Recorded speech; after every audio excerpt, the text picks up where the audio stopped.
Welcome, traveler. You've found your way to a quieter corner of the world, a place where the tales of old are whispered gently, like wind through an ancient forest. Tonight, we're going to journey far beyond the lands of waking life, into the realm of myth and memory. As you settle in beneath your blanket, let the hum of the day drift behind you. In the distance, the world of gods and mortals stirs quietly, not with thunder or fire, but with stillness and with silence. Tonight's theme is memory and forgetfulness. We'll begin with the strange and unsettling story of Lethe, the river in the Greek underworld whose waters make you forget your life. Then we'll travel to her opposite, Mnemosyne, the goddess of memory. Some souls, it's said, drank from her instead, hoping to carry wisdom into their next life.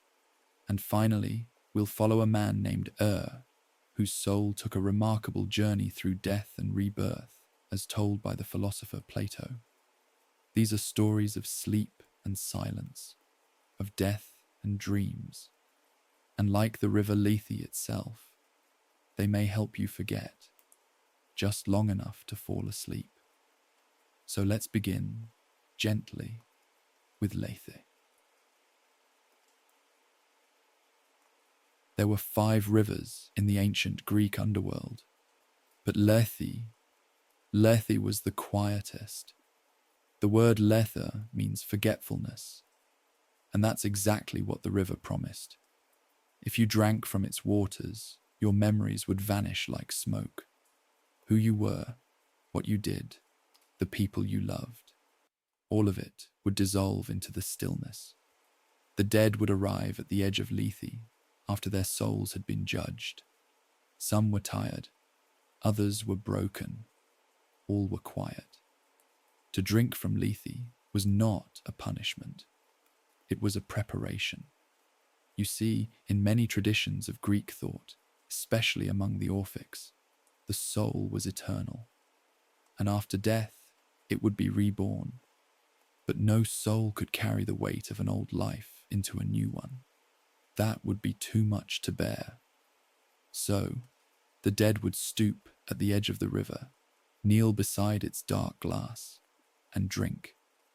And in that moment, the world they knew, with all its joy, its sorrow, its meaning, would vanish. Their memories became shadows, then nothing, and then they would sleep, waiting to live again. Some philosophers believed Lethe was a mercy, others were not so sure. Imagine walking the underworld with no memory of who you were. Imagine forgetting the sound of your own name, the color of your childhood sky, the shape of a mother's voice. To be reborn without these, to begin again as a stranger to yourself, was the fate of nearly every soul. And so, the Orphic mystery cults, in secret rituals whispered among initiates, would instruct the dead. When you come to the underworld, avoid Lethe. Find the other spring, the secret one, the one guarded by Mnemosyne, goddess of memory. Drink there instead. Remember, but most didn't. Most drank Lethe, and once they did, there was no going back. Some myths say that Orpheus, the poet who descended to the underworld for his lost wife Eurydice, saw the river Lethe. He didn't drink, not yet. Instead, he played music so mournful it made even Hades weep. But he couldn't bring her back. Not truly. She slipped away, just as memory does. Lethe remains one of the strangest gods in the Greek pantheon. She wasn't feared. She wasn't worshipped. She simply waited, quietly, at the edge of the soul's last thought. And there, one by one, the dead would kneel and drink. Before Lethe, there was Mnemosyne. She was not a river, but a titaness, the very personification of memory itself. According to the myths, Mnemosyne was the mother of the Muses, those divine daughters who inspired poetry, song, history, and thought. Without her, there would be no stories, no music, no remembrance at all. Her name, Mnemosyne, was whispered not in mourning, but in reverence, for to remember was to be alive. In the Orphic traditions, those strange spiritual teachings from ancient Greece that were passed in cryptic hymns and secret symbols, Mnemosyne held a sacred place. Her spring, hidden in the underworld, was a rival to Lethe. Souls who found her waters could drink and remember, not just their past life, but all their lives, everything they had ever been. But it wasn't easy to find her. While Lethe was placed right on the path of the dead, easy to reach, Mnemosyne was hidden, guarded, reserved only for those who had been initiated into the mysteries while still alive. These initiates were given special instructions before their death. Tiny tablets inscribed with golden letters were buried with them, messages written to remind their souls where to go. On these tablets, we read lines like, "You will find a spring on the left of Hades' halls, and by it stands a white cypress. Do not even approach this spring. You will find another cold water flowing from the lake of memory. Drink from it. Then you will remember everything. To remember everything. All lives, all choices, all sorrows." It sounds terrifying, and yet it was a gift.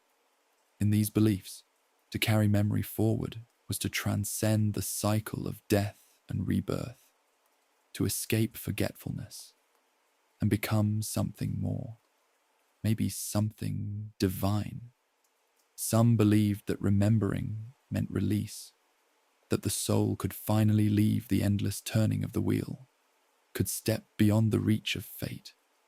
Imagine standing before two springs, one offering oblivion, the other memory, one soft and forgetful, the other sharp and bright. Which would you choose? In modern times, Mnemosyne is all but forgotten, a quiet goddess of a quiet tradition. But once, her name was everything. It was the anchor for poets, the inspiration for singers, the reason that stories survived the ages, because it is memory that gives stories their meaning. Without it, myths drift into silence. But through Mnemosyne, we remember. Now rest here a while. Let that name echo gently in your thoughts. Mamo. Seen. She waits, quietly, not to erase, but to help you hold on. There is a curious tale tucked quietly near the end of Plato's Republic. It's not a dialogue, not a debate, but a story, a myth. It is the tale of the son of Arminius, a soldier who died in battle, or at least so it seemed. Ur's body lay with the other fallen for 10 days, but strangely it did not decay. When his companions returned to gather the dead and perform funeral rites, they were astonished to find his body unspoiled, and even more astonished when, as they prepared the pyre, Ur awoke. He opened his eyes and said, "I have seen what lies beyond." What follows is one of the most unusual and vivid afterlife visions in all of classical thought. Unlike the usual Greek depiction of Hades, cold, shadowy, final, Plato's version is detailed, procedural, almost mathematical, but it is also strangely beautiful. It tells of a place where souls gather after death. There they are judged. The just are sent upward to the heavens, the wicked downward to be cleansed of their wrongs. Each journey lasts 1,000 years, but eventually they return. The souls who come back from their trials arrive in a meadow. They talk, they laugh. They share stories of what they experienced, of suffering and reward, of memory and consequence. And then, the journey begins again. They are brought to a place known as the spindle of necessity, a vast cosmic mechanism that turns the wheel of fate. It is here that the soul must choose its next life. The process is strange and dreamlike. The souls are given visions of the lives they may choose, lives of kings and tyrants, of poets and beggars, of eagles and lions, of private men, of wandering women, of silence and song. Some choose quickly, carelessly. Others are more thoughtful. And here is the most profound detail of all. The soul chooses its next life before drinking from Lethe. In Plato's vision, the soul is responsible for its next fate. Free will exists, but so does forgetfulness. You choose your path, and then you forget you ever chose it. This, Plato says, is the way of things. Once the soul selects its next existence, it travels to the plane of oblivion. There, by the banks of the river Lethe, each soul is required to drink a certain amount of water. The careless souls, we are told, drink too much and forget everything. The wiser ones drink only enough. Then, as midnight approaches, thunder rolls, and the souls are sent like falling stars down to earth, to be born once again. Unlike the others, was not made to drink. He was sent back to tell the tale, to remind the living that their choices matter, that memory matters, and that forgetfulness is not always a gift. This story, though wrapped in the folds of philosophy, is deeply human. We forget not just in death, but in life. We forget our reasons. We forget our promises. And perhaps, sometimes, we forget ourselves.